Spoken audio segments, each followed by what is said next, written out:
আপনি শুনছেন সাহিত্য এফএম, কান পাতলেই খুশি। আমাদের চ্যানেলে আপনি স্বাগত। মুঠোফোন আর কম্পিউটার স্ক্রিন ছাড়া আজকের সময় প্রায় অচল। তাই অ্যাসাইনমেন্ট কিংবা সেন্টিমেন্ট সবকিছুই যখন স্ক্রিন নির্ভর, তখন গল্প স্বল্প এখানেই হোক না হয়। তাই আমাদের নিরন্তর প্রচেষ্টা থাকবে আপনার জন্য বাংলা ও বিশ্ব সাহিত্যের সমুদ্র থেকে কিছু জলোচ্ছ্বাস ধরে রাখার। শুনেই দেখুন না, আশা করি ভালো লাগবে। বিদেশের কলম সেগমেন্টে আজ ডানা মেলেছেন দ্য বার্ড অফ এভন অর্থাৎ উইলিয়াম শেক্সপিয়ার, বিশ্ব সাহিত্যের এক শাশ্বত নাম। ইংল্যান্ডের জাতীয় কবি হিসেবেও তিনি আখ্যায়িত। আমাদের আজকের নিবেদন তাঁরই লেখা একটি কিংবদন্তি ট্র্যাজেডি। শুরু হচ্ছে কোরিওলেনাস।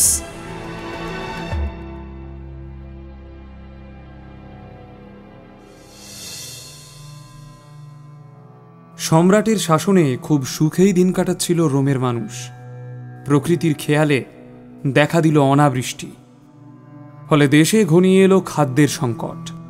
সেই সঙ্গে জনসাধারণের চরম দুর্দশা, বুভুক্ষা, অনাহার। কুকুর বিড়ালের মতো দলে দলে মরতে লাগল সাধারণ মানুষ। কিন্তু এইভাবে বেশি দিন চলল না। খিদেই একসময় ডেকে আনে বিদ্রোহ। সেটাই হলো। সাধারণ মানুষ একজোট হলো, রুখে দাঁড়ালো নিজেদের জীবনের অধিকারের দাবিতে। বিদ্রোহ ঘোষণা করল সম্রাটের বিরুদ্ধে। জেন্টলম্যান, আমি টাল্লাস অফিডিয়াস। আমাকে আপনারা চেনেন। আপনাদের মতো আমি এই কোরিওলি শহর আর এই শহরের প্রতিটা মানুষকে ভালোবাসি। কিন্তু আজ যারা আমাদের বাঁচার অধিকার ধ্বংস করছে, তাদের নিস্তার দেওয়া যাবে না। আমাদের সন্তানরা না খেতে পেয়ে মরছে, আর সম্রাটের সেদিকে নজর নেই। কখনো শুনেছেন দুর্ভিক্ষে, বুভুক্ষায় রাজপ্রাসাদের কেউ মারা গেছে? না, তারা মরে না, কারণ আমাদের শ্রমের সম্পদ আত্মসাৎ করে ওরা সাপের মতো তার উপরে কুণ্ডুলি পাকিয়ে বসে আছে। আমরা যখন খেতে পাচ্ছি না, ওরা তখন ফুর্তি করছে। ওদের ডিনার টেবিলে অপচয় হয় খাবার। এদিকে এক টুকরো রুটির জন্য আমাদের হাহাকার। আর সহ্য করা যায় না। বিদ্রোহই একমাত্র পথ। এটাই আমাদের বাঁচার রাস্তা। তৈরি হতে হবে আমাদের। আমরা ভালসিয়ানরা কিছুতেই এই অনাচার মেনে নেব না। নিজেদের অধিকার ছিনিয়ে নিতে হবে। ছিনিয়ে নিতে হবে নিজেদের অধিকার। তাহলে সবাই একমত তো? হ্যাঁ হ্যাঁ,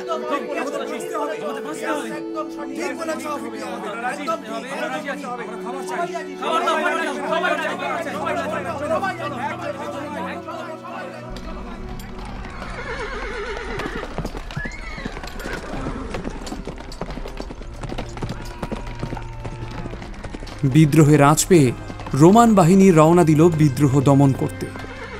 3 সাহসী সেনাপতি কেইয়াস মার্সিয়াস, কমিনিয়াস ও লার্টিয়াসের নেতৃত্বে বিশাল রোমান বাহিনী ঝাঁপিয়ে পড়ল ভলসিয়ান বিদ্রোহীদের উপর। বিদ্রোহীদের সেনাপতি অফিডিয়াসের নেতৃত্বে ভলসিয়ানরা গড়ে তুলল প্রতিরোধ।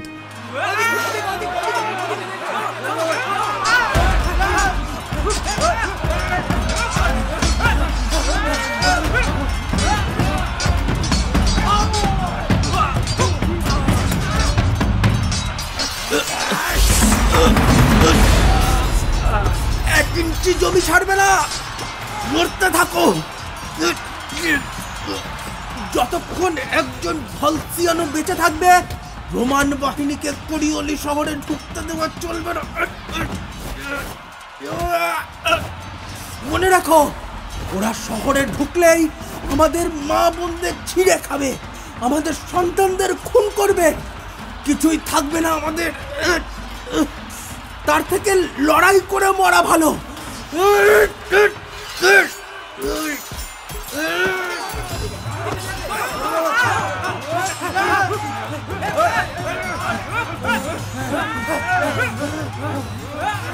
অফিডিয়াসের নেতৃত্বে সবাই রোমান বাহিনীর উপর ঝাঁপিয়ে পড়ে। তাদের হাতে মার খেয়ে পিছু হটে রোমান বাহিনী। সেই হতোদ্যম সেনাবাহিনীকে নেতৃত্ব দিতে এগিয়ে এলেন মার্সিয়াস। চিৎকার করে বললেন, তোমরা কি সবাই কাপুরুষ? বীরের মতো লড়াই করে কিভাবে মরতে হয় তোমরা শেখোনি? শত্রুর হাত থেকে দেশকে যখন বাঁচাতেই পারবে না, যুদ্ধ করতে কেন এসেছো?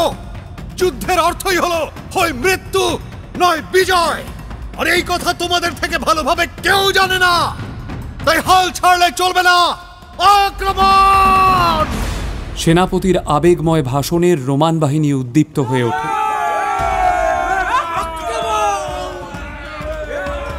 কিছুক্ষণ বাদেই তুমুল লড়াই শুরু হয় সেনাপতি মার্সিয়াসের সঙ্গে অফিডিয়াস। অফিডিয়াস যখন বুঝতে পারলেন এই লড়াই জেতা প্রায় অসম্ভব, তিনি পালিয়ে গেলেন রণক্ষেত্র ছেড়ে। মার্সিয়াসের নেতৃত্বে রোমান বাহিনী ঢুকে পড়ে কোরিওলি শহরে। তাদের অনুসরণ করে ঢুকে পড়ল আরও দুই সেনাপতি, কমিনিয়াস ও লার্টিয়াস। যথেচ্ছ লুটপাট চালানো হলো শহর জুড়ে।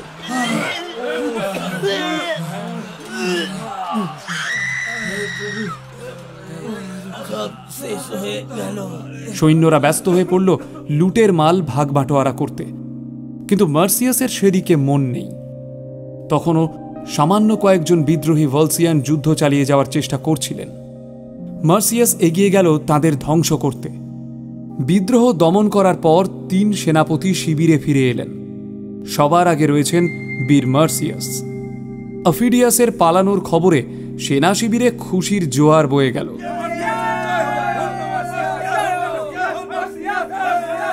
মার্সিয়াসের বীরত্বের প্রশংসা করতে লাগলেন কমিনিয়াস আর লার্টিয়াস।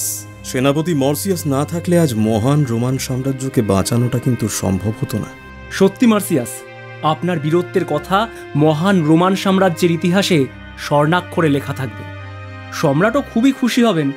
মহান সিজার আর তার সাম্রাজ্যকে আপনিই রক্ষা করেছেন। আমি তো আপনাদের মতো একজন সাধারণ সৈনিক। আমি আমার সাধ্যমতো দেশের জন্য লড়েছি। এখানে বাকিদের যা অবদান আমারও তাই। মহান সিজার ও মহান রোমান সাম্রাজ্যের ভালোর জন্য যেটা প্রয়োজন আমি সেটাই করেছি। এটা আপনার বিনয় সেনাপতি মার্সিয়াস। আচ্ছা, আপনি আপনার পছন্দ মতো কিছু জিনিস আর ঘোড়া এর মধ্যে থেকে বেছে নিতে পারেন। আমাদের সেনারা লুটপাট করে প্রচুর জিনিস পেয়েছে। আমার পক্ষে এর থেকে কিছুই নেওয়া সম্ভব নয় সেনাপতি কমিনিয়াস। আমি আগেও বলেছি, আবারও বলছি, আমি এই দেশের একজন সাধারণ সৈনিক, মহান সিজার ও রোম সাম্রাজ্যের একজন সেবক মাত্র। বাকি সৈনিকদের মতো আমিও লড়াই করেছি নিজের দেশের জন্য। এই সমস্ত জিনিস নেওয়া আমার কাছে ঘুষ নেওয়ার সমান। দেশের জন্য যুদ্ধ করে আলাদাভাবে কোনো পুরস্কার নেওয়া আমার পক্ষে সম্ভব নয়। আমাকে ক্ষমা করুন। মার্সিয়াসের এই কথা শুনে বাকি সৈন্যরা তাকে অভিবাদন জানানোর জন্য বর্ষা উঁচু করে তার নামে জয়ধ্বনি দিতে থাকে।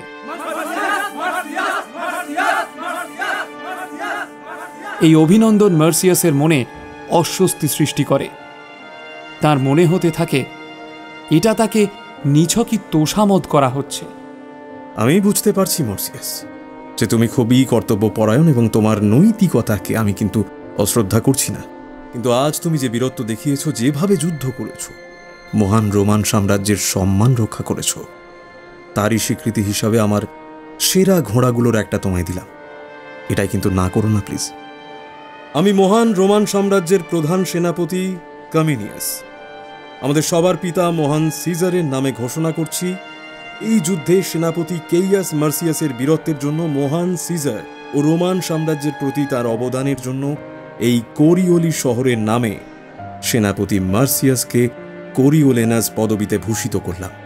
সেনাপতি কেইয়াস মার্সিয়াস, আজ থেকে কোরিওলেনাস নামেই তোমাকে গোটা দুনিয়া চিনবে। আমি এই সম্মান পেয়ে একাধারে গর্বিত এবং কিছুটা লজ্জিত। আপনার দেওয়া সম্মান আমি বিনয়ের সঙ্গে গ্রহণ করে বলছি, এবার থেকে প্রতিদিন আমি সেনাপতি কমিনিয়াসের দেওয়া ঘোড়ায় চড়ব। আমি আপ্রাণ চেষ্টা করব যাতে আমাকে দেওয়া এই সম্মান আমি যথাযোগ্য মর্যাদার সঙ্গে রক্ষা করতে পারি।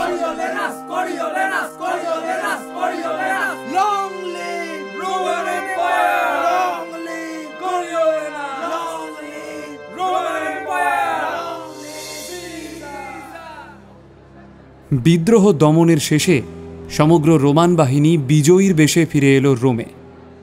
সবার অগ্রভাগে কোরিওলেনাস মার্সিয়াস। এই জয়কে উদযাপন করতে সরকারি ঘোষক ঘোষণা করলেন, আমাদের বীর সেনাপতি কেইয়াস মার্সিয়াস বিদ্রোহী ভলসিয়ানদের পরাস্ত করে দখল করেছেন কোরিওলি শহর। তার এই অসাধারণ বীরত্বের স্বীকৃতি স্বরূপ সেনাপতি কমেনিয়াস তাকে কোরিওলেনাস উপাধিতে ভূষিত করছেন। জনসাধারণকে অনুরোধ করা হচ্ছে তাকে যথাযথ সম্মান দেখানোর জন্য।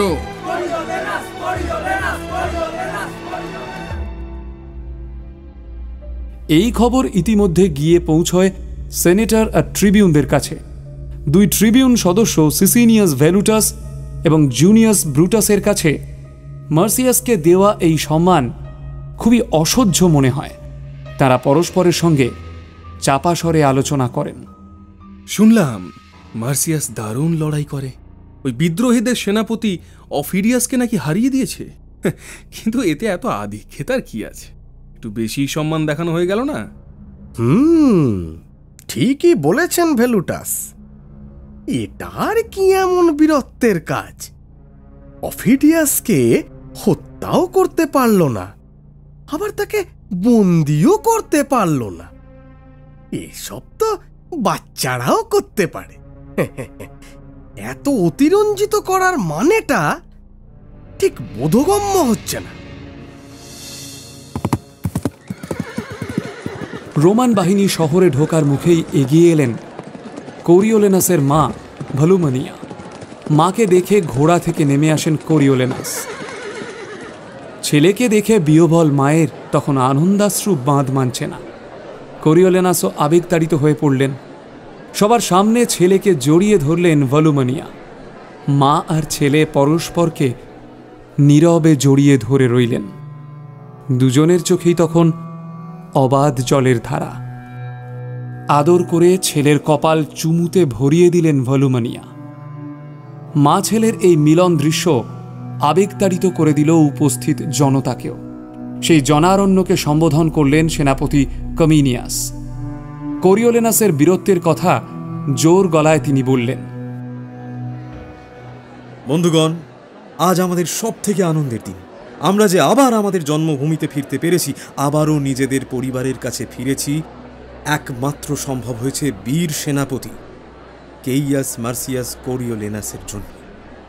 আমাদের সবার সেনাদল যখন বিদ্রোহীদের কাছে প্রায় পর্যুদস্ত হয়ে পড়েছিল, আমাদের জয়ের আর কোনো সম্ভাবনা ছিল না, তখন সেনাপতি কোরিওলেনাসের অসাধারণ বীরত্বের কারণে বিদ্রোহীরা পিছু হটতে বাধ্য হয়।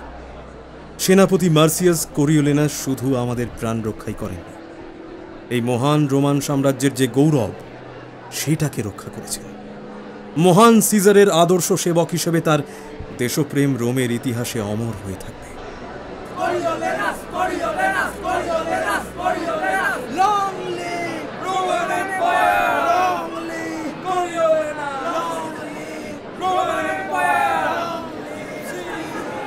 উপস্থিত জনতার বিপুল অভ্যর্থনায় কান পাতা দায়। সেই জনতার মাঝে উপস্থিত ছিলেন একজন সেনেটর। তিনি ভিড়ের মধ্য থেকে বলে উঠলেন, সেনাপতি কমিনিয়াস, আমার মনে হয় না যে শুধুমাত্র কোরিওলেনাস খেতাব দিয়েই সেনাপতি কেইয়াস মার্সিয়াসের এই অসাধারণ বীরত্ব ও দেশপ্রেমের প্রতি যোগ্য সম্মান প্রদর্শন করা সম্ভব, বরং তারই বীরত্বের স্বীকৃতি স্বরূপ তাকে আরও কোনো উপযুক্ত সম্মান এবং পুরস্কার দেওয়া উচিত। মহামান্য সেনেটর, আমি আপনার সঙ্গে একমত। তাই বিদ্রোহ দমনের পরে কোরিওলি শহর লুটপাট করে যা পাওয়া গেছে, সেখান থেকেই কোনো একটা জিনিস সেনাপতি কোরিওলেনাসকে বেছে নিতে বলেছিলাম। কিন্তু তিনি এতটাই বিনয়ী এবং আত্মত্যাগী একজন দেশপ্রেমিক যে আমার এই প্রস্তাবে তিনি রাজি হননি। সেই সমারোহে উপস্থিত ছিলেন মার্সিয়াস কোরিওলেনাসের ছোটবেলার বন্ধু মেনেনিয়াস এগ্রিপ্পা। সেনাপতি কমিনিয়াসের কথার সূত্র ধরেই তিনি এবার জোর গলায় বলে ওঠেন, সেনাপতি কমিনিয়াস, আমি মার্সিয়াসকে চিনি। সে এসব কিছুই নেবে না। মহান রোম সাম্রাজ্যের গৌরব রক্ষা করার জন্য সে নিজের জীবনও দিতে পারে। কিন্তু আমার একটা প্রস্তাব আছে, আশা করি সেটা যদি আপনারা মেনে নেন তাহলে কোরিওলেনাসকে যোগ্য সম্মান প্রদর্শন করা হবে। এই অসাধারণ বীরত্বের জন্য সেনাপতি কেইয়াস মার্সিয়াস কোরিওলেনাসকে কনসাল পদে বহাল করা হোক। আমার মতে সেটাই হবে তার যথার্থ সম্মান। সমস্ত জনতার পক্ষ থেকে আমি বীর সেনাপতি কোরিওলেনাসকে অনুরোধ করছি, আমাদের উদ্দেশ্যে কিছু বলুন।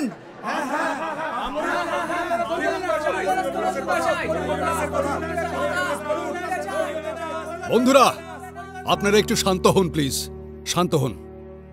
মহান রোম সাম্রাজ্য ও মহান সিজারের জয় হোক। আমি খুবই সাধারণ একজন সৈনিক। আমার কাজ আমার দেশের জন্য যুদ্ধ করা। আমি এইভাবে বক্তৃতা দিতে ঠিক অভ্যস্ত নই। প্রয়োজন মতো শত্রুর সঙ্গে লড়াই করে দেশবাসীকে রক্ষা করাটাই আমার একমাত্র পবিত্র কর্তব্য বলে আমি মনে করি। আপনারা সকলেই জানেন যে 3 জন সেনা নায়ককে এই বিদ্রোহ দমনে পাঠানো হয়েছিল, আমি তাদেরই একজন। লড়াইয়ের শুরুতে প্রতিপক্ষের আক্রমণে যখন আমাদের সেনারা পিছু হটছিল, অন্যদিকে আমি আহত, তখনও কিন্তু আমি হাল ছাড়িনি। আমাদের ছত্রভঙ্গ বাহিনীকে এক করে পাল্টা আক্রমণ করেছি শত্রুকে, আর এভাবেই আমরা দখল করেছি কোরিওলি শহর। আর এই কাজে শুধু আমি একা নই, আমাদের সমস্ত সৈনিকেরই সমান ভূমিকা রয়েছে। এরপর আমাকে এই পদবিতে ভূষিত করেন সেনাপতি কমিনিয়াস। এটুকুই আমার বলার ছিল।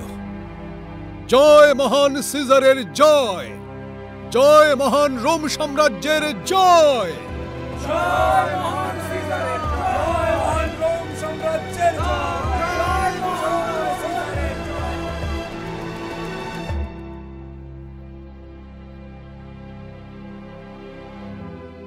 এই অত্যুৎসাহী জনসমাগম এবং উপর্যুপরি নিজের এই প্রশংসা শুনে ভিতরে ভিতরে অস্বস্তি হচ্ছিল কোরিওলেনাসের।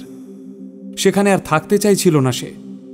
এই যুদ্ধ এবং পথের ক্লান্তিতে এখন তার শুধুই একটু বিশ্রাম দরকার। তাই নিজের কথা শেষ হতেই এক মুহূর্তও সেখানে কালক্ষেপ না করে মাকে নিয়ে সেখান থেকে নিজের বাড়ির দিকে এগিয়ে যায় সে।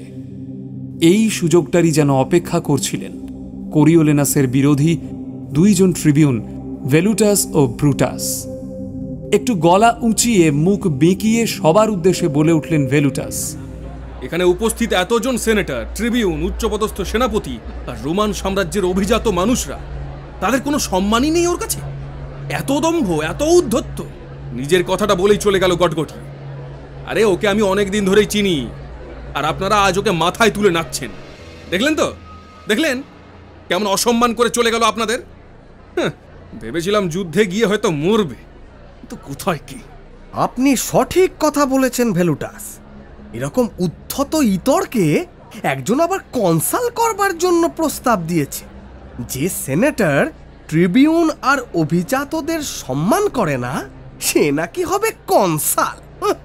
এরকম মানুষকে কনসাল বানালে সাধারণ মানুষের কপালে দুঃখ আছে। সে আর বলতে, ব্রুটাস ঠিকই বলেছেন। ওই দাম্ভিককে কনসাল বানালে মহান রোমান সাম্রাজ্যের আর দুর্গতির শেষ থাকবে না। এ কথা স্বয়ং ভগবান জুপিটারও জানেন। মানুষকে ক্রমাগত উত্তেজিত করতে শুরু করলেন ভেলুটাস আর ব্রুটাস। 2 জন অভিজাত ট্রিবিউন সদস্যর এই উস্কানিতে সাধারণ জনগণও প্রভাবিত হতে শুরু করল। তাদের মধ্যে শুরু হলো গুঞ্জন।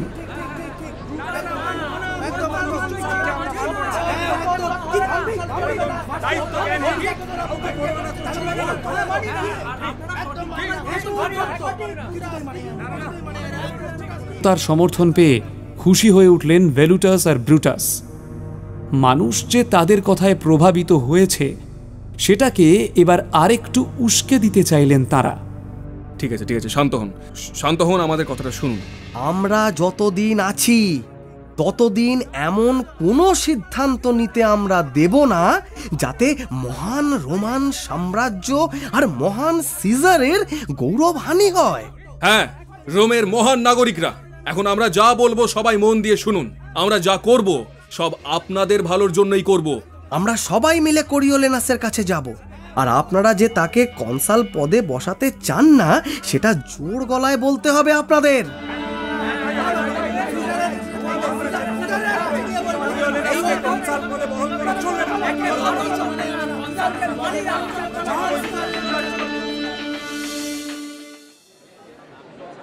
এরপর ভেলুটাস ও ব্রুটাসের নেতৃত্বে উত্তেজিত জনতা চলল কোরিওলেনাসের বাড়ির দিকে। সেখানে পৌঁছে কোনো রকম রাকঢাক না করেই প্রথম মুখ খুললেন ভেলুটাস। সেনাপতি কেইয়াস মার্সিয়াস কোরিওলেনাস, আপনি এই যুদ্ধে যা অবদান রেখেছেন সেটাকে আমরা শ্রদ্ধা করি, কিন্তু দেশের মানুষ চান না আপনাকে কনসাল পদে নিয়োগ করা হোক। কোরিওলেনাস নীরবে শুনছেন তাদের কথা। এবার ব্রুটাসের কথাগুলো তীরের মতো বেঁধে। দেশে দুর্ভিক্ষের সময়ের কথা নিশ্চয়ই আপনি ভুলে যাননি সেনাপতি, আর ভুলে যাওয়ার কথাও নয় অবশ্য। মানুষও ভোলেননি সেই সময় আপনার নক্কারজনক ভূমিকা। ওই চরম দুর্ভিক্ষে যখন মানুষ অসহায়, খেতে পাচ্ছে না, দলে দলে শুধু মরছে, সেই সময় তাদের মধ্যে খাদ্য বিতরণের সিদ্ধান্ত নেওয়া হয়েছিল। কিন্তু আপনার মধ্যে মনুষ্যত্বের এতই অভাব, আপনি সেই সময় ক্ষুধার্ত মানুষদের বিদ্রুপ করেছেন, অপমান করেছেন। মহামান্য ব্রুটাস, আমার সবটাই মনে আছে। আমার স্মৃতি এত দুর্বল নয়। আমি দেশের মানুষ সম্পর্কে সেদিন যা ভাবতাম, আজও সেই ধারণার কোনো পরিবর্তন হয়নি। আমি একজন সামান্য সৈনিক এবং চিরকাল মহান রোমান সাম্রাজ্য এবং মহান সিজারের গৌরবকে রক্ষা করার জন্য দেশের শত্রুর বিরুদ্ধে লড়াই করাকেই নিজের জীবনের আদর্শ বলে মনে করেছি। নিজের সামান্যতম স্বার্থকেও কখনো প্রশ্রয় দিইনি। আর হ্যাঁ, যদি প্রয়োজন হয় তাহলে আমি আবারও বেঈমান আর অকৃতজ্ঞদের বিরুদ্ধে অস্ত্র ধরব। এই সব কথা বলে আপনি কি প্রমাণ করতে চান? নিজেকে কি একজন মহান দেশপ্রেমিক হিসেবে প্রতিষ্ঠিত করতে চাইছেন মার্সিয়াস কোরিওলেনাস? আপনি নিজেকে হয়তো দেশপ্রেমিক ভাবেন, তাই না?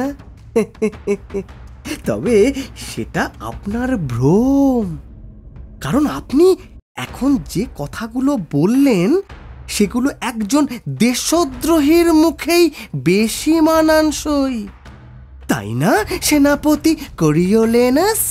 না, আমার সত্যি অবাক লাগছে। মানে এত কিছুর পরেও কিভাবে আপনি কনসাল পদে বিবেচিত হন?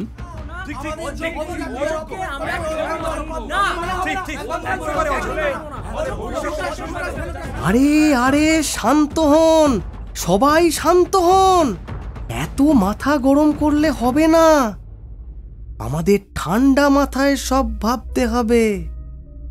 অযথা মাথা গরম করে চিৎকার করলে, উত্তেজিত হলে কোনো কাজ ভালোভাবে করা যায় না।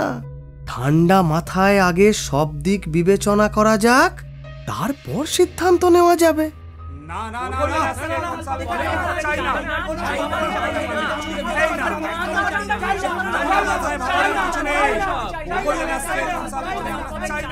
সমবেত অভিজাত জনতার এই ক্ষোভ দেখে মুচকি হাসলেন ভেলুটাস আর ব্রুটাস। এটাই তো সুযোগ, এই সুযোগকেই কাজে লাগাতে হবে। মানুষের এই ক্ষোভকে আরও উস্কে দিতে হবে। তাই এবার চিৎকার করে বলে উঠলেন ভেলুটাস, রোমের অভিজাত মানুষরা যা বলছেন সেটাকে অবজ্ঞা করা যায় না। কোরিওলেনাসের আসল চরিত্র সবাই বুঝে গেছে। তাই সবার পক্ষ থেকে আমি বলছি, আমরা কোরিওলেনাসের মৃত্যু চাই, মৃত্যু। এই কথা শুনে চোয়াল শক্ত হয়ে গেল কোরিওলেনাসের। রাগে চলছে দুচোখ, আর সামলাতে পারলেন না তিনি নিজেকে। খাপ থেকে তলোয়ার বের করে গর্জে উঠলেন তিনি। বেশ বেশ, সেটাই যদি আপনারা চান তাহলে আমি তৈরি। দেখি কে মারতে চায় আমাকে। কে কে মারবে আমাকে? ওই এগিয়ে আসুন। কে আছেন? আমাকে যে মারতে চান এগিয়ে আসুন বলছি। দেখি কার কত স্পর্ধা। কোরিওলেনাসের এই উগ্র মূর্তি দেখে উপস্থিত জনতা ঘাবড়ে গেল। তার বীরত্ব নিয়ে কারো মনেই কোনো সংশয় ছিল না। তাই কেউই আর যেচে এগিয়ে যেতে সাহস করল না। কোরিওলেনাসের এই যুদ্ধংদেহী মূর্তির সামনে মুহূর্তেই নীরব আড়ষ্ট হয়ে গেল উত্তেজিত জনতা। পরিস্থিতি আর যাতে জটিল না হয় তাই দেরি না করে বাড়ির অন্দরমহলে চলে গেলেন কোরিওলেনাস। এবার উপস্থিত অভিজাতদের উদ্দেশ্যে বক্রোক্তি ছুঁড়ে দিলেন ব্রুটাস। ছি, ধিক্কার তোমাদের! কাজের কাজ তো কিছুই হলো না, পুরো পরিকল্পনাটাই ভেস্তে গেল। এইটুকুতে তোমরা ভয় গুটিয়ে গেলে, তোমাদের ভয় দেখিয়ে ও দিব্যি পালিয়ে গেল। কিন্তু এভাবে তো চলতে পারে না। দেখলে তো, অভিজাতদের বিরুদ্ধে অস্ত্র ধরতেও ও পিছু পা হয় না। এভাবে চললে তো আর আমাদের কোনো কিছুই থাকবে না। সমস্ত শাসন কুক্ষিগত করবে ওই কোরিওলেনাসের মতো স্বেচ্ছাচারী। এটা কিছুতেই হতে দেওয়া যায় না। ওকে কিছুতেই বাঁচতে দেওয়া চলবে না। দরকার হলে বাড়ি থেকে টেনে বের করে এনে মারতে হবে। ওর সামনে যত আমরা গুটিয়ে থাকবো, ও ততই আমাদের দমিয়ে রাখতে চাইবে। মহান রোমান সাম্রাজ্যের ভবিষ্যতের জন্য ওকে বাঁচতে দেওয়া যাবে না। না হলে ও ও সব কিছু ধ্বংস করে দেবে, সব সব। এতক্ষণ কিছু না বললেও বাল্যবন্ধুকে হত্যা করার এই সম্মিলিত চক্রান্ত দেখে আর চুপ থাকতে পারলেন না মেনেনিয়াস। ফুঁসে উঠলেন তিনি, বেঈমান! কোরিওলেনাস দেশের জন্য লড়াই করতে গিয়ে নিজের জীবন পর্যন্ত বাজি রেখেছে। ও না থাকলে রোমান সাম্রাজ্যের গৌরব কোথায় থাকতো? এখানে উপস্থিত একজনও ছিল ওই যুদ্ধক্ষেত্রে? মার্সিয়াসের মতো কেউ এগিয়ে গিয়েছিল দেশের রক্ষার জন্য? কিন্তু আমার বন্ধু দেশকে রক্ষা করেছে। আজ আজ তারই বিরুদ্ধে চক্রান্ত করছে সবাই। তাকেই হত্যা করার জন্য চলছে ষড়যন্ত্র। ছি ছি, লজ্জা করে না? লজ্জা করে না এই কথা বলতে? যে দেশের জন্য যুদ্ধ করে ঘায়েল হলো, তাকে হত্যা করার কথা মনে আসে কিভাবে? স্বার্থপর বেঈমানের দল সব। থাক থাক, বন্ধুর জন্য দরদ একদম উদলে উঠছে। ওর হয়ে আপনাকে আর সাফাই দিতে হবে না মহামান্য মেনেনিয়াস। লড়াই করাই তোর পেশা। লড়াইয়ের পর লুটের মাল ভাগ পাবে, সেই জন্যই লড়াই করতে যায়। এটাকে এত মহান করে দেখানোর কিছুই নেই। ব্রুটাসের কথার কোনো উত্তর দেন না মেনেনিয়াস। উপস্থিত অভিজাতদের উদ্দেশ্যে তিনি বলেন, কোরিওলেনাসের বিরুদ্ধে যদি আপনাদের কোনো অভিযোগ থাকে, সেটার বিরুদ্ধে তাহলে আইনানুগ ব্যবস্থা নিন। এভাবে ওকে হত্যা করার চক্রান্তকারীদের ষড়যন্ত্রের ভাগীদার হবেন না। আপনাদের কিছু বলার থাকলে সেনেটে যান, সেখানে গিয়ে আপনাদের অভিযোগ জানান। যা বিচার হওয়ার সেখানেই হবে। এখন এখান থেকে সবাই চলে যান, যান।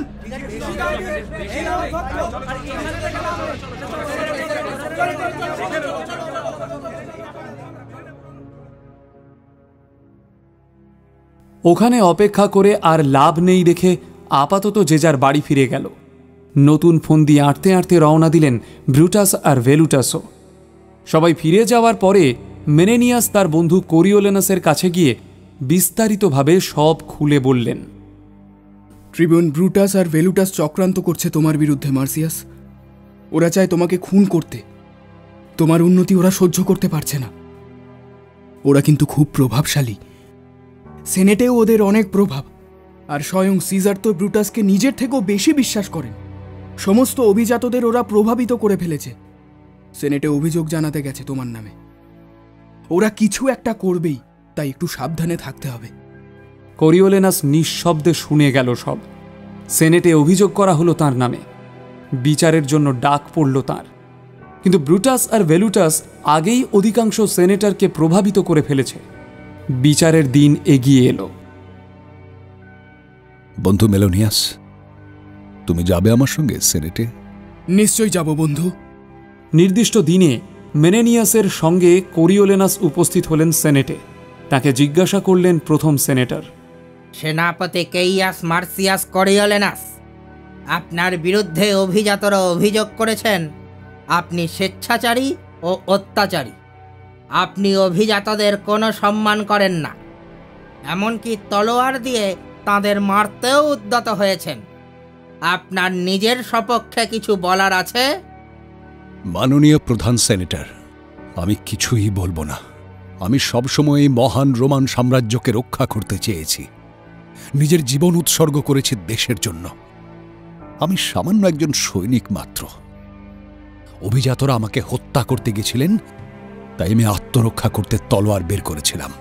কিন্তু আপনাকে কেউ আক্রমণ করেনি, শুধু নিজেদের অভিমত দিচ্ছিলেন তারা। কিন্তু আপনি তলোয়ার দেখিয়ে হুমকি দিয়ে তাদের সম্মানহানি করেছেন। আপনি ঔদ্ধত্যের সঙ্গে আপনার সম্মান সমারোহ ত্যাগ করেছেন এবং নিজের দাম্ভিকতার পরিচয় দিয়েছেন। এই মহান সাম্রাজ্য দাঁড়িয়ে আছে আমাদের সবার গৌরবের ওপর। আপনি এই গৌরবকেই ধূলিসাৎ করেছেন। এমনকি বিদ্রোহীদের নেতা অফিডিয়াসকে হত্যা বা আটক না করে তাকে পালিয়ে যেতে দিয়েছেন, এমনটাও অভিযোগ এসেছে। মহান রোমান সাম্রাজ্য ও মহান সিজারের নামে আমি ঘোষণা করছি, আপনাকে কনসাল পদে নিযুক্তির সিদ্ধান্ত বাতিল করা হলো এবং আপনাকে রোম থেকে বহিষ্কার করা হলো। আপনি এই মুহূর্তে রোম থেকে চলে যাবেন, অন্যথায় আপনাকে হত্যা করা হবে। নিঃশব্দে সেনেট ত্যাগ করলেন কোরিওলেনাস। বাড়িতে গিয়ে মা, স্ত্রী আর শিশুপুত্রের মুখোমুখি দাঁড়ালেন তিনি। ততক্ষণে তাদের কাছেও খবর পৌঁছে গেছে কোরিওলেনাসকে কি শাস্তি দেওয়া হয়েছে। স্ত্রী ভার্জিনিয়ার চোখে শুধু জল। সে নির্বাক, প্রাণপ্রিয় স্বামীর দিকে চেয়ে নীরবে কেঁদে চলেছে শুধু। ভার্জিনিয়ার চোখের দিকে তাকানোর সাহস পাচ্ছেন না কোরিওলেনাস। স্ত্রীর জীবনটাকে এরকম অনিশ্চয়তায় ফেলে দেওয়ার জন্য নিজেকে অপরাধী মনে হচ্ছে তার। আর সামলাতে পারলেন না নিজেকে, ডুকরে কেঁদে উঠে জড়িয়ে ধরলেন মাকে।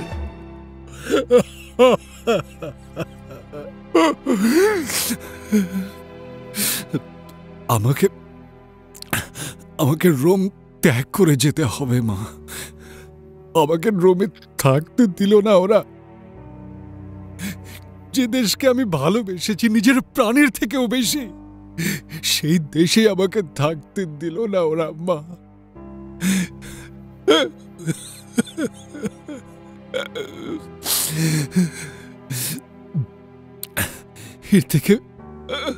এর থেকে মৃত্যুও ভালো ছিল।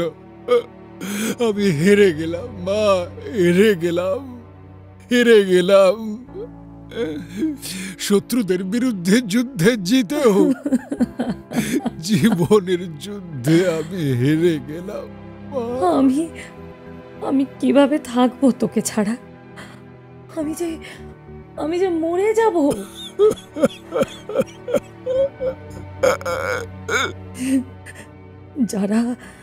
যারা তোর বিরুদ্ধে এই চক্রান্ত করলো তাদের কোনো দিন ভালো হবে না।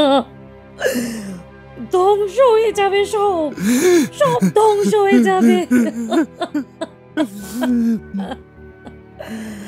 সব ধ্বংস হয়ে যাবে।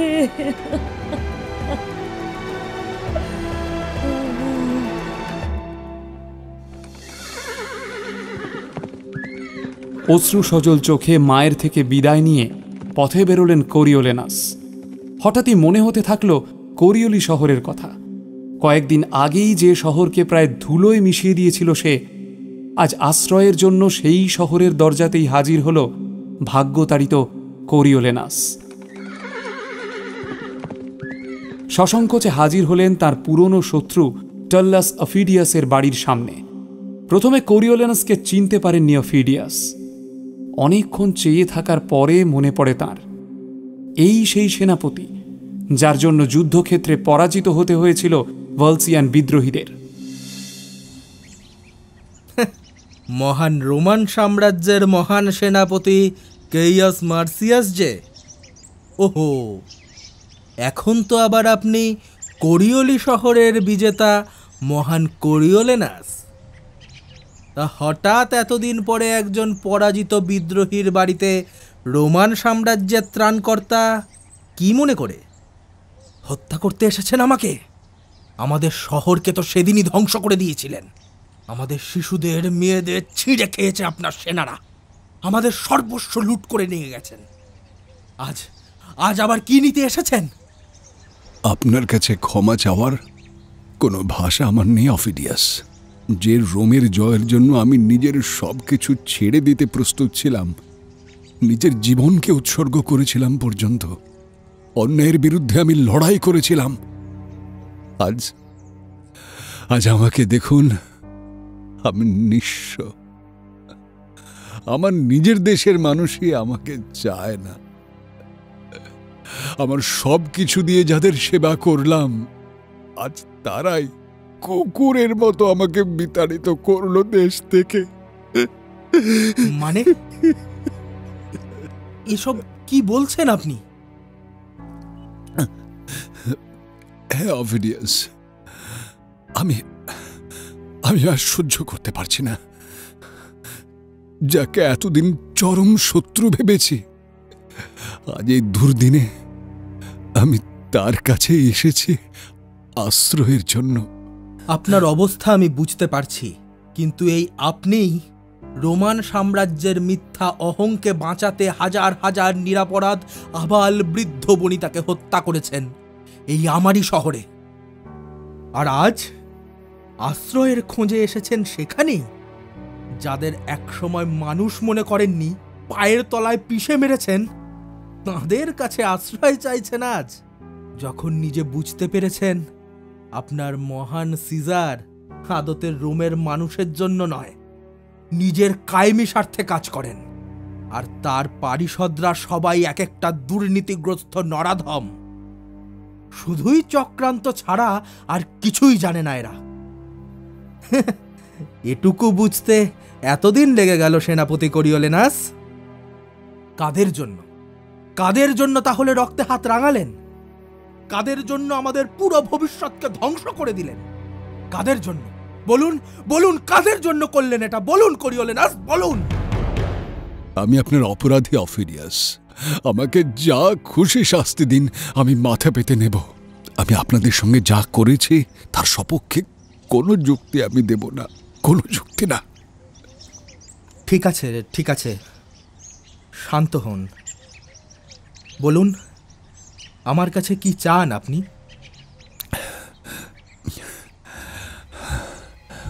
আমি বদলা চাই অফিডিয়াস, আমার অপমানের প্রতিশোধ চাই। আপনিও তো চান যেভাবে কোরিওলি শহরকে ধ্বংস করা হলো, আপনাদের না খেতে দিয়ে মৃত্যুর দিকে ঠেলে দেওয়া হলো, তার প্রতিশোধ চান না? তাই তাই আপনার কাছে এসেছি আমি। আপনি যদি আমার সাহায্য করেন তাহলে আমি রোম আক্রমণ করব। বেশ, এক সময় যদিও আপনি আমার শত্রু ছিলেন, কিন্তু আজ থেকে আমরা বন্ধু। আপনার বীরত্বকে আমি শ্রদ্ধা করি কোরিওলেনাস। আমরা দুজনে মিলে আমাদের প্রতিশোধ নেব। আমি আপনাকে সম্পূর্ণভাবে সহযোগিতা করতে রাজি। কোরিওলেনাস আর অফিডিয়াস পরিকল্পনা করতে থাকে রোম আক্রমণের। ভলসিয়ান বিদ্রোহীদের বাহিনীকে প্রস্তুত করা হয় যুদ্ধের জন্য। বিশাল লড়াকু ভলসিয়ান বাহিনী নিয়ে রোমের উদ্দেশ্যে রওনা হন কোরিওলেনাস ও অফিডিয়াস। সমর বিশারদ বীর কোরিওলেনাস ও অফিডিয়াসের নেতৃত্বে ভলসিয়ান বিদ্রোহীদের এই বাহিনী আসার খবর গুপ্তচর মারফত পেয়ে প্রমাদগণে রোমের শাসকরা। পরিস্থিতি বেগতিক দেখে আসন্ন সংকটের কথা চিন্তা করে কোরিওলেনাসকে দেশ ছাড়ানোর চক্রান্তে নিযুক্ত সবাই শরণাপন্ন হন সেনাপতি কমিনিয়াসের কাছে। তাকে শ্রদ্ধা করে কোরিওলেনাস। এই উপাধিটাও তারই দেওয়া। সেনাপতি কমিনিয়াস, আপনি পারবেন কোরিওলেনাসকে বোঝাতে ওর মতো যুদ্ধ বিশারদের সঙ্গে এঁটে উঠতে পারবে না রোমান বাহিনী। আপনি প্লিজ ওকে বোঝান, আপনার কথাও ফেলতে পারবে না। এখন আমার কাছে এসেছেন কেন মাননীয় ব্রুটাস? সেদিন যখন সবাই মিলে চক্রান্ত করে কোরিওলেনাসের মতো দেশপ্রেমিককে হত্যা করতে চেয়েছিলেন, সেটা না করতে পেরে তাকে দেশ ছাড়া করলেন, তখন মনে ছিল না এর পরিণতিটা কতটা ভয়ঙ্কর হতে পারে? সেনাপতি, যা হওয়ার তা তো হয়েই গেছে। এখন তো রোমান সাম্রাজ্যকে রক্ষা করতে হবে, আর আপনি পারেন এই আক্রমণ থেকে কোরিওলেনাসকে বিরত করতে। মানে আর কিছু না হোক, আপনি তো এই সাম্রাজ্যের প্রধান সেনাপতি। এই সাম্রাজ্যের পতন নিশ্চয়ই আপনিও চান না? দেখি কি করতে পারি। দেখুন, আমি রাজনীতির লোক নই আপনাদের মতো। আমি দেশের জন্য তলোয়ার ধরি, তবু আমি চেষ্টা করব।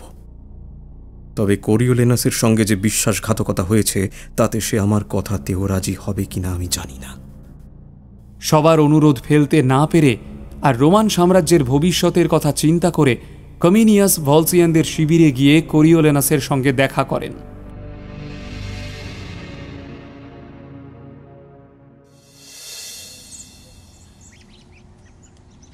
ভাই মার্সিয়াস, আমি জানি তোমাকে কিছু বলার মতো আমার মুখ নেই, তোমার দুর্দিনে আমি তোমার পাশে ছিলাম না, সেই পরিস্থিতিও ছিল না।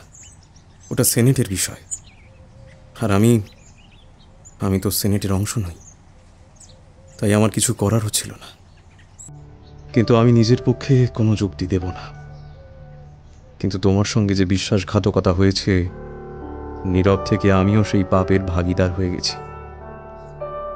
তার জন্য আমিও নিজেকে কখনো ক্ষমা করতে পারিনি। একা একা গুমড়ে কেঁদেছি। আজ আমি তোমার কাছে ভিক্ষা চাইতে এসেছি ভাই কোরিওলেনাস। রোম তো তোমার নিজেরও দেশ, তোমার নিজেরও জন্মভূমি। ওখানের সব মানুষ তো তোমার শত্রু নন, তাই তুমি দয়া করে এই আক্রমণ থেকে বিরত হও ভাই। এতে কারো ভালো হবে না, বিশ্বাস করো, কারো ভালো হবে না, সব কিছু ধ্বংস হয়ে যাবে। এটা আমার একান্ত অনুরোধ কোরিওলেনাস। আমাকে ক্ষমা করুন সেনাপতি কমিনিয়াস। এত দূর এগিয়ে এসে আমার পক্ষে এই অনুরোধ রক্ষা করা সম্ভব নয়। অকৃতজ্ঞ বিশ্বাসঘাতকদের কোনো ক্ষমা নেই আমার কাছে।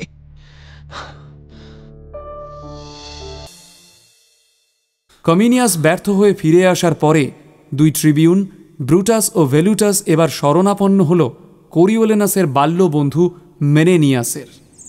মহামান্য মেনেনিয়াস, আপনি পারবেন আমাদের বাঁচাতে। কোরিওলেনাস নিশ্চয়ই আপনার কথা শুনবে। ওকে থামাতেই হবে, না হলে রোম ধ্বংস হয়ে যাবে। যেভাবেই হোক ওকে বোঝান আপনি। আমি জানতাম আপনারা আমার কাছেই আসবেন। আমি তো আপনাদের মতো অকৃতজ্ঞ আর বিশ্বাসঘাতক নই। আমি রোমান সাম্রাজ্যের স্বার্থে অবশ্যই যাব কোরিওলেনাসকে বোঝাতে, কিন্তু ও আজ যেটা করেছে আমি সেটাকে ভুল বলে মনে করি না। আপনাদের যদিও শাস্তি দেয় তাহলে আমি সব থেকে বেশি খুশি হব। অনেক দিন পরে দেখা হলো অভিন্ন হৃদয়ে দুই বন্ধু।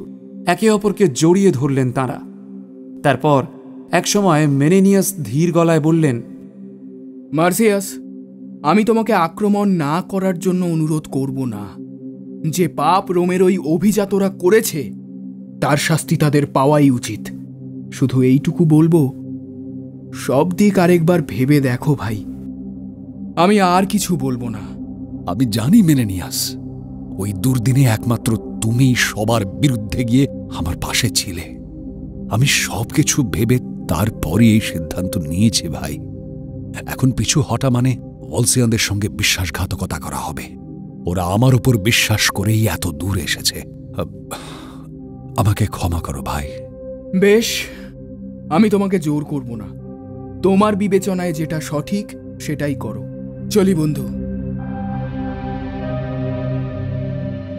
মেনেনিয়াসের উপস্থিতি কিছুটা দুর্বল করে দিয়েছিল কোরিওলেনাসকে। এদিকে মেনেনিয়াস ব্যর্থ হয়ে ফিরে আসার পরে শেষ অস্ত্র ব্যবহার করলেন ব্রুটাস আর ভেলুটাস। তারা কোরিওলেনাসের মা এবং স্ত্রীকে পাঠালেন তাকে বোঝাতে। ভলসিয়ানদের শিবিরে গিয়ে হাজির হলেন তারা। তাদের নিয়ে যাওয়া হলো কোরিওলেনাসের তাঁবুতে। একে একে তাঁবুতে ঢুকলেন প্রথমে কোরিওলেনাসের মা ভলুমেনিয়া এবং তার পিছনে শিশুপুত্রের হাত ধরে স্ত্রী ভার্জিনিয়া। তাদের দেখে চমকে উঠলেন কোরিওলেনাস। আবেগে বিহ্বল হয়ে উঠলেন তিনি। ছুটে গিয়ে নিজের শিশুপুত্রকে চুমু খেলেন। তারপর ভার্জিনিয়ার ঠোঁটে চুমু খেয়ে মাকে জড়িয়ে ধরলেন কোরিওলেনাস। এতদিন পরে পরিবারের সঙ্গে মিলনের আনন্দের ঘোর যেন কাটতেই চাইছিল না। সময় যেন থেমে গেছে। এবার কান্না ভেজা গলায় ছেলেকে বললেন ভলুমেনিয়া, মার্সিয়াস, যা হওয়ার তা হয়েছে। সবার মুখের দিকে তাকিয়ে তুমি এই রোম আক্রমণের সিদ্ধান্ত আর সংকল্প ত্যাগ করো। প্লিজ প্লিজ ত্যাগ করো মার্সিয়াস, প্লিজ। কেন মা, কেন? সবকিছু জেনে বুঝেও তুমি কেন এই অনুরোধ আমাকে করছো? যারা আমাদের পরিবারকে আলাদা করে দিল, যাদের জন্য এই দুর্ভোগ সইতে হচ্ছে, যাদের জন্য তোমাকে রোজ অপমানিত হতে হয়, আমার স্ত্রী পুত্র সবাইকে যারা অপমান করে রোজ, আমাকে যারা দেশ থেকে তাড়ালো, তাদের তুমি ক্ষমা করতে বলছো মা? আমি সব জানি মার্সিয়াস।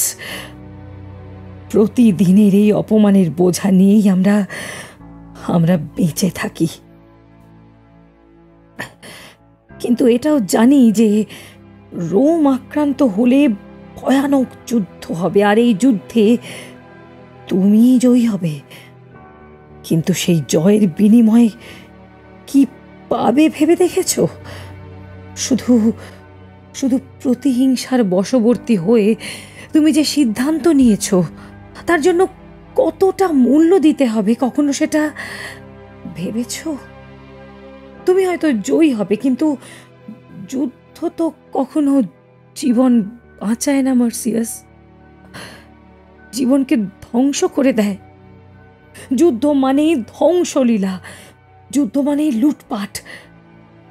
সেখানে সেখানে তোমার জয়ের ফলে রোমের যখন পতন হবে তার অধিবাসীদের কি পরিণতি হবে ভেবে দেখেছ? সেই অধিবাসীদের মধ্যে কিন্তু আমি, তোমার স্ত্রী, তোমার ছেলে, আমরা আমরা সবাই থাকব। কিন্তু কিন্তু শুধু মৃতদেহ হয়ে থাকব। তোমার বিজয়ী বাহিনীর সৈন্যদের নির্মমতার হাত থেকে আমরাও তো রেহাই পাবো না মার্সিয়াস। কখনো এটা এটা ভেবে দেখেছ? শুধু তাই নয়, কত কত নিরপরাধ মানুষ নির্বিচারে মারা যাবে, মহিলাদের ধর্ষণ করা হবে নির্বিচারে। তুমি হয়তো প্রতিশোধ নিতে পারবে, কিন্তু রোমের জনসাধারণ তোমায় কখনো ক্ষমা করবে না মার্সিয়াস। মনে রেখো, যুদ্ধে কোনো পক্ষই জেতে না, কেবল হেরে যায় মানুষ। তুমি এই সংকল্প ত্যাগ করো প্লিজ, প্লিজ মার্সিয়াস। এখনো এখনো এখনো সময় আছে, প্লিজ। না হলে যে ফলাফল মারাত্মক হবে মার্সিয়াস। Please মার্সিয়াস, please. মা, স্ত্রী আর সন্তানের করুণ অশ্রুসিক্ত মুখগুলোর দিকে এক দৃষ্টে তাকিয়ে থাকেন কোরিওলেনাস। প্রতিশোধ স্পৃহা তাকে আজ যেদিকে ঠেলে দিয়েছে তার পরিণামে সে তার সবথেকে প্রিয় মানুষগুলোকেই হারাতে বসেছে। বুকের গভীর থেকে একদলা কান্না এসে জড়ো হয় তার গলায়। দু চোখে তখন উথাল পাতাল ঢেউ।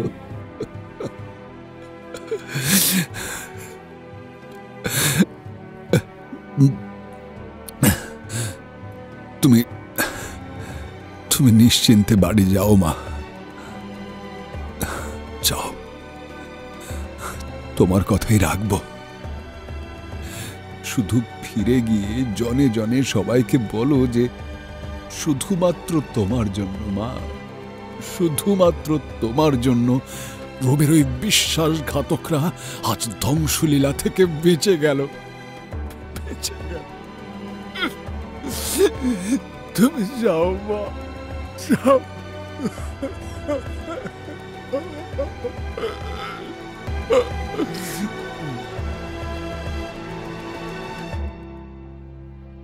দুই ট্রিবিউন এবং ষড়যন্ত্রকারীদের কাছে তখনও যুদ্ধবিরতির সংবাদ পৌঁছায়নি।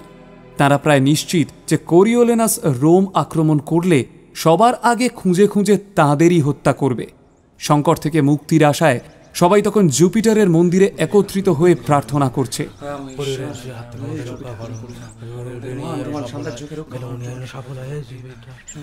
এমন সময় এক দূত এসে খবর দিল, নিজের মায়ের কথায় কোরিওলেনাস রোম আক্রমণ স্থগিত করে বিদ্রোহী ভলসিয়ান বাহিনীকে নিয়ে কোরিওলি শহরে ফিরে গেছেন। মুহূর্তে সবার মধ্যে যেন স্বস্তির ঠান্ডা বাতাস বয়ে গেল। উচ্ছ্বাসে ফেটে পড়ল মন্দির চত্বর।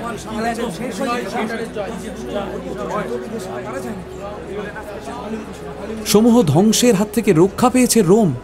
এর থেকে আনন্দের আর কি বা হতে পারে?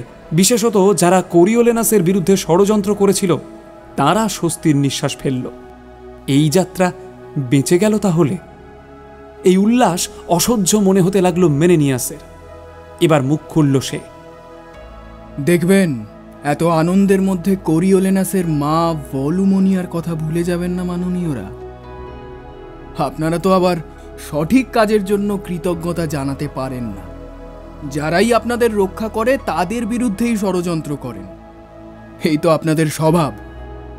যাই হোক, আজ যার জন্য সমূহ ধ্বংসের হাত থেকে রক্ষা পেল রোম, তাকে উপযুক্ত সম্মান না দিলে ভবিষ্যতে আমরা সবাই অপরাধী থেকে যাব। এটা মাথায় রাখবেন। ভলুমনিয়াকে যথাযোগ্য সম্মান জানানোর ব্যবস্থা করুন। তার সঙ্গে অন্তত কোরিওলেনাসের মতো আচরণ করবেন না, তাহলে তখন কিন্তু রোমকে বাঁচানোর সাধ্য আর কারও থাকবে না। মনে রাখবেন কথাটা। কয়েকজন সেনেটরও এই কথায় সায় দিলেন। দেখতে দেখতে খবর রটে গেল এবং আপামর জনসাধারণ আকাশ বাতাস ভরে মায়ের নামে জয়ধ্বনি দিতে লাগলো।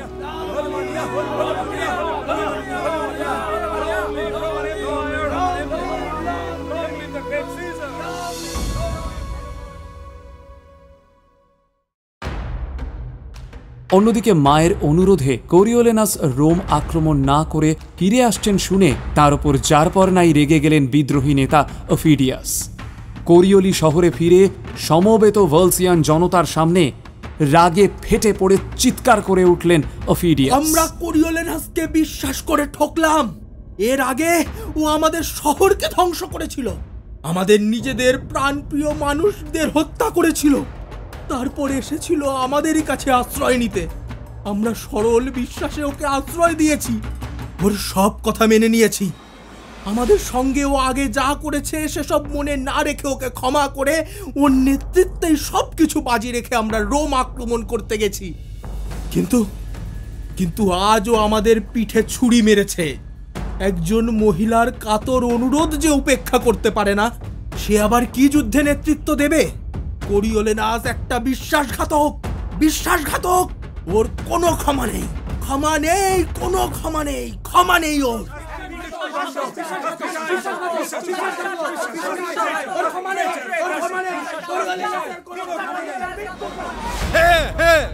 আমি তোমাদের অপরাধী। আমাকে তোমরা যা শাস্তি দেবে আমি মাথা পেতে নেব। যদি মৃত্যুদণ্ড দিতে চাও তবে তাই হোক। আমি কথা দিচ্ছি, আমি বাধা দেব না। দাও মৃত্যুদণ্ড, আমাকে দাও। এর মধ্যেই কিছুটা আমতা আমতা করে বলে ওঠেন একজন অভিজাত ভলসিয়ান। মানে আমার মনে হচ্ছে একপাক্ষিক বিচার হয়ে যাচ্ছে না তো? না মানে কোরিওলেনাসেরও তো কিছু বক্তব্য থাকতে পারে, তাই না? ওকে সেই সুযোগটুকু মনে হয় দেওয়া উচিত। কিন্তু সেই অভিজাত ভলসিয়ানের মুখের কথা মুখেই রয়ে গেল। উপস্থিত কেউই কর্ণপাত করল না সেই কথায়। উত্তেজিত জনতা আর কোনো কথা শুনতেই রাজি নয়। তাদের বিশ্বাসে যে আঘাত করেছে তাকে উপযুক্ত শাস্তি দিতে হবে, এটাই তখন তাদের মনের একমাত্র বাসনা। চিৎকার করে উঠল সবাই।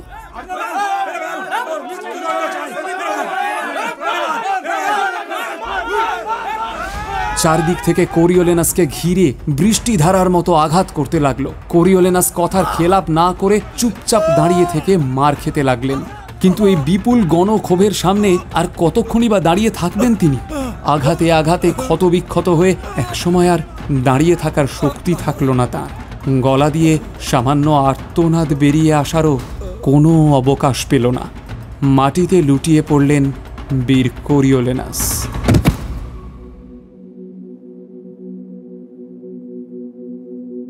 নিথর, নিষ্প্রাণ, তার রক্তধারা পথের ধুলোয় মিশে কর্দমাক্ত করে তুলল সেই ধূসর প্রান্তরকে।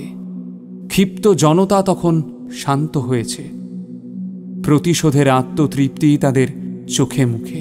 কোরিওলেনাসের ভূপতিত মৃতদেহের দিকে ধীরে ধীরে এগিয়ে এলেন বিদ্রোহী নেতা টাল্লাস অফিডিয়াস। তারপর সেই নিথর শরীরটার দিকে তাকিয়ে বললেন তিনি, যাক, যেভাবেই হোক বিশ্বাসঘাতকতার শাস্তি পেল কোরিওলেনাস। বিশ্বাসন্তার একমাত্র শাস্তি মৃত্যু। এভাবে ব্যাপারটা মিটে যাওয়ায় একদিকে ভালোই হয়েছে। কোরিওলেনাস বেঁচে থাকলে আমাদের সবারই প্রচণ্ড ক্ষতি হতো। তারপর প্রচণ্ড ক্ষোভে আর তাচ্ছিল্যের সঙ্গে মৃতদেহটাকে জোরে একটা পদাঘাত করে সেটার উপর উঠে দাঁড়ালেন তিনি। আবার বললেন গলা ছেড়ে, আপনারা যখন জানবেন যে লোকটা বীর হয়েও কি মারাত্মক বিপদের দিকে আমাদের ঠেলে দিচ্ছিল, তখন তার মৃত্যুর জন্য কোনো আফসোস থাকবে না, বরং আমাদের ভবিষ্যৎ রক্ষা পেল ভেবে আপনারা সবাই আনন্দিতই হবেন। আর এর জন্য যদি আমাকে কোরিওলি সিনেটে ডাকা হয় জবাবদিহির জন্য, আমি নিশ্চয়ই এর বিস্তারিত ব্যাখ্যা দেব। তারপর আপনারা সবাই মিলে বিচার করবেন কোনটা ঠিক আর কোনটা ভুল। আপনারা যা সিদ্ধান্ত নেবেন আমি মাথা পেতে নেব। সেখানে উপস্থিত কয়েকজন অভিজাত ভলসিয়ান কিন্তু অফিডিয়াসের এই আচরণকে মেনে নিতে পারছিলেন না। তাদের ক্রমাগত মনে হচ্ছিল কোথাও একটা অন্যায় হলো, সঠিক বিচার হলো না। এটা কোনো সভ্য সমাজের রীতি হতে পারে না। তাছাড়া মৃতদেহর প্রতি এই অসম্মান প্রদর্শন কোনোভাবেই মেনে নেওয়া যায় না। আর চুপ থাকতে না পেরে বলে উঠলেন একজন অভিজাত ভলসিয়ান, মৃতদেহকে পায়ে মারিয়ে চূড়ান্ত অসম্মান করে এখন আর তার কোনো ব্যাখ্যার প্রয়োজনীয়তা আছে কি মাননীয় অফিডিয়াস? আর যার সম্পর্কে এত কথা বলছেন তিনি কিন্তু কোনো বাধা না দিয়ে আপনার মতো বীরের চোখের সামনেই স্বেচ্ছা মৃত্যুবরণ করলেন। তিনি আমাদের কোনো অসম্মান করেননি, অথচ একটা মৃতদেহকে লাথি মেরে তার উপর দাঁড়িয়ে আপনি তাকে অপমান করেছেন। কোনো সভ্য সমাজের আদব এটা হতে পারে না। দয়া করে একবার অন্তত মৃতের উপযুক্ত সম্মানটুকু তাকে জানানো উচিত। সেটাই হবে বুদ্ধিমানের কাজ। মহান বীর কোরিওলেনাসের মৃতদেহকে যথাযোগ্য মর্যাদায় কবর দেওয়ার ব্যবস্থা করতে হবে দেবতার জুপিটারের মন্দিরের কাছে। অভিজাতদের এই মতামতকে উপেক্ষা করার কোনো অবকাশ ছিল না অফিডিয়াসের। তিনি তাই নীরব রইলেন। কোথাও তার মনের ভিতরেও এই কাজের প্রতি কি উঁকি মারছিল কোনো প্রশ্ন? মনের কোনো গহীন কোণে কি জমা হচ্ছিল কোনো অপরাধবোধ? তার উত্তর পাওয়া যায়নি। কিন্তু অভিজাত ভলসিয়ানদের ইচ্ছানুসারে কোরিওলেনাসের ক্ষতবিক্ষত মৃতদেহটা সেখান থেকে সরিয়ে নিয়ে যাওয়া হলো। সেখানে উপস্থিত কয়েকজন শোকাতুর সুর বাজানো শুরু করল মৃতের সম্মানে। ভাগ্যহত কোরিওলেনাস সেই সুরের থেকে তখন বহু বহু যোজন দূরে।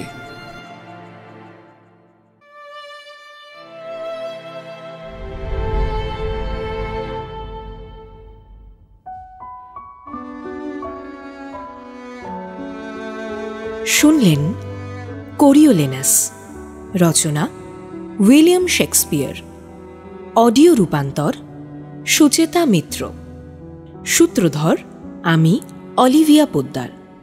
বিভিন্ন চরিত্রে কণ্ঠ দিয়েছেন কোরিওলেনাস অর্পণ কুমার শর্মা, ভলুমোনিয়া দিতিপ্রিয়া রায় গাঙ্গুলি, ব্রুটাস সৌভিক মুখোপাধ্যায়, কমিনিয়াস কৌশিক ব্যানার্জি, ভেলুটাস ও সেনেটর জয় মহাপাত্র, লাটিয়াস তমজিৎ দাস, সরকারি ঘোষক ও মেনেনিয়াস শুভ ভদ্র, অফিডিয়াস ও প্রধান সেনেটর নীলাশিস বসু, অভিজাত ভলসিয়ান দূত ও গল্পের কথক সৌরভ। শব্দগ্রহণ স্টুডিও টেলিগ্রাফ, সম্পাদনা ও সঙ্গীত পরিচালনা studio Kabinagar, channel theme music Sourish Bhattacharya, poster design আ.ডি. ক্রিয়েশন, গ্রাফিক সহায়তা সোমনাথ দেশমুখ, কন্টেন্ট হেড নীলাশিস, সমগ্র পরিকল্পনা ও পরিচালনা সৌরভ। আমাদের নিবেদন আপনাদের ভালো লাগলে চ্যানেলটি সাবস্ক্রাইব করুন। গল্পটিকে লাইক ও শেয়ার করতেও ভুলবেন না। কমেন্টে জানান আপনাদের মতামত। ফিরছি আগামী সপ্তাহে নতুন গল্প নিয়ে। ভালো থাকবেন। ধন্যবাদ।